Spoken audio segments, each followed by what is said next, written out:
Satu, dua,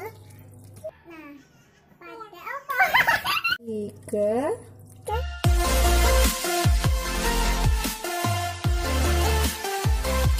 Bagaimanakah sejarah bahasa Indonesia? Sejarah bahasa Indonesia. Jadi secara singkatnya, bahasa Indonesia itu lahir pada tanggal 28 Oktober 1925.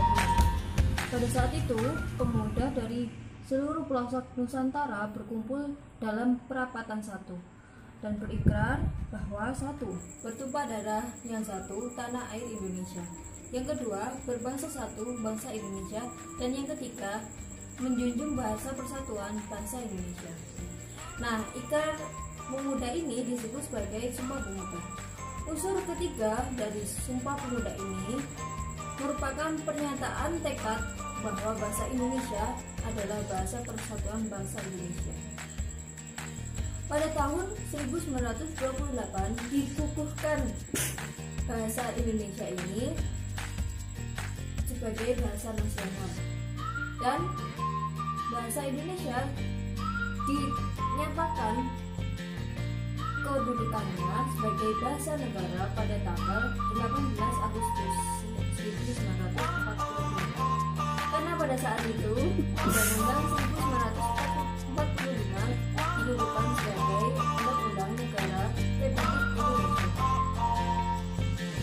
Nah, dalam Undang-Undang 1945 ini bahasa negara dinyatakan sebagai bahasa Indonesia. Jelaskan fungsi dan kedudukan bahasa Indonesia.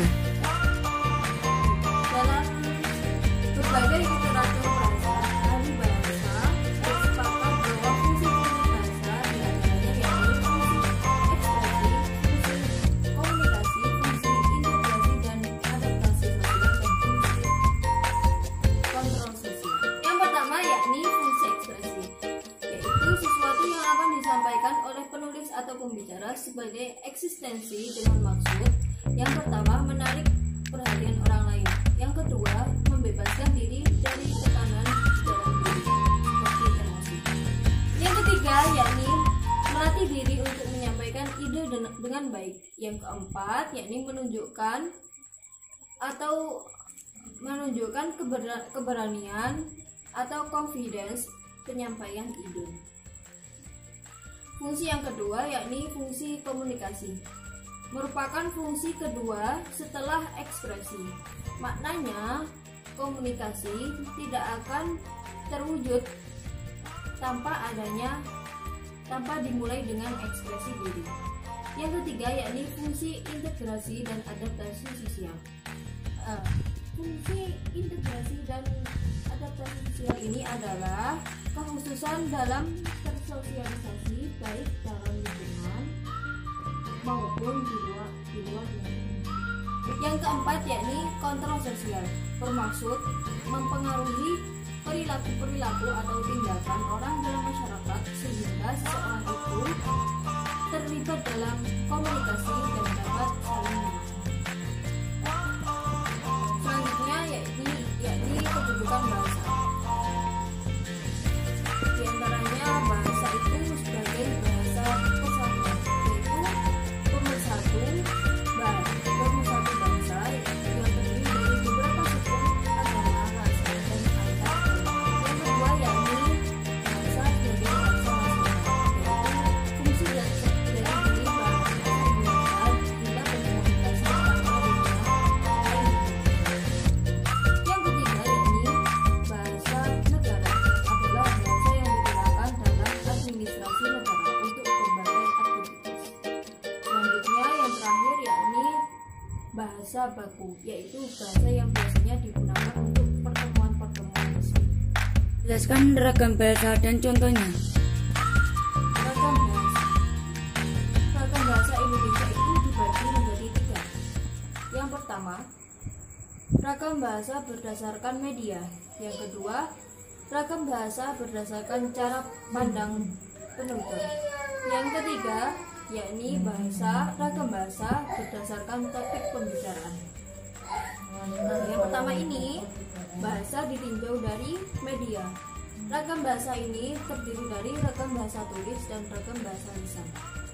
Yang pertama, ragam bahasa lisan, yakni contohnya biasanya membutuhkan orang kedua atau lawan bicara, lalu berlangsung cepat dan dibantu dengan bahasa tubuh atau mimik wajah.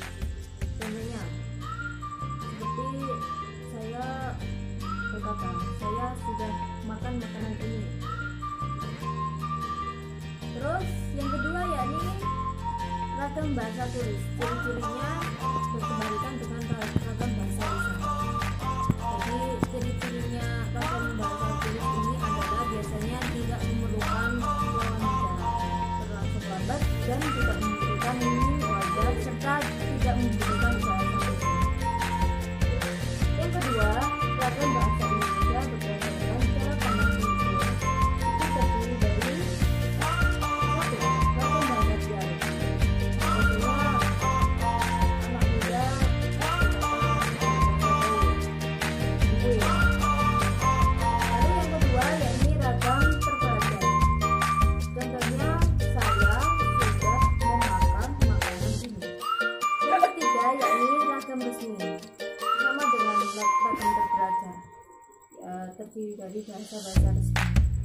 Yang terakhir yakni ragam tak resmi.